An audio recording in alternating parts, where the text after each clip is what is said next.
100,000 schools and drink clean water. We're helping school districts across the country electrify their school buses so kids don't have to breathe polluted air from diesel exhaust. Across Appalachia and the Great Plains, we're plugging the so-called orphan wells, which emit methane, which is significantly more dangerous and toxic than anything else that comes out of the ground. More dangerous gases poisoning air and water in rural communities. We're delivering clean water and clean sanitation to millions of families. We're cleaning up toxic pollution, including brownfields and Superfund sites, which have been a blight on communities for decades. The Vice President wanted to be here today, but she's in Florida, announcing investments we're making in strengthening infrastructure in coastal areas that are vulnerable to storms. But together, we passed the Inflation Reduction Act, which makes the most significant investment in dealing with climate change ever, anywhere in the history of the world, literally, not figuratively. $370 billion investment, which will reduce annual carbon emissions by 1 billion tons in 2030.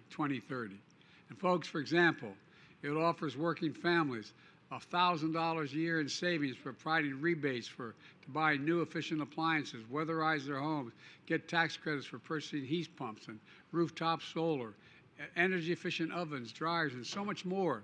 Provides tax credits for electric vehicles, new and used, because we convinced the auto companies on this lawn out here a year and a half ago to move to all electric vehicles in the near term. It's a gigantic game changer. And that's not all. The Inflation Reduction Act also is the most significant law in U.S. history when it comes to environmental justice. Here's just one example: air pollution around ports. Folks who live near ports know air pollution can be extreme because all trucks and all the vehicles moving goods in and out. Time is running out. House Speaker Kevin Carthy is now being faced with a big decision.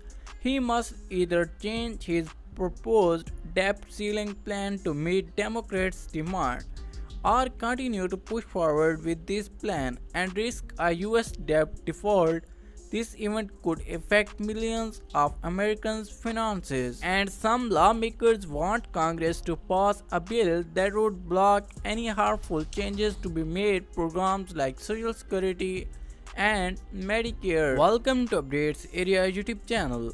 House Speaker Kevin Carthy will put his control of the thin Republican majority on the line this week with a bid to pass a slashing spending bill that is designed to jam President Biden over the looming government debt crisis. Standoff deepening between Republican Speaker and the Democratic President, which could be faithful for the country and path their political careers, and the ability of each side to unify their parties and shape public opinion to avoid or dispense blame will be crucial.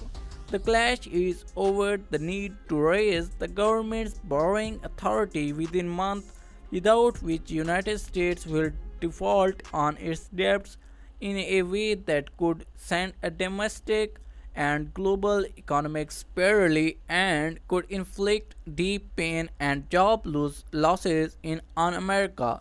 So Republicans are seeking to use the situation as leverage to stop Biden's domestic program.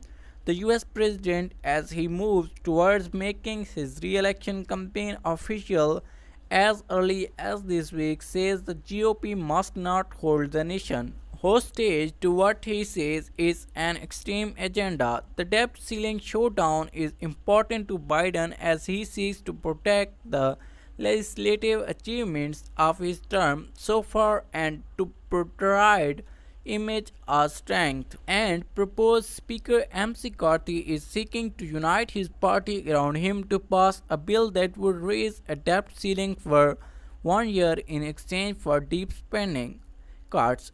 The mayor would limit growth in the government spending to 1% a year, block student loan forgiveness, resign, and new funding for the Internal Revenue Service introduced through our work, requirements for Medicaid, and Ripple green energy tax. So that was it for today, guys, and I hope you liked the video. Please leave a like and also the subscribe button. I'll see you next one. Bye bye.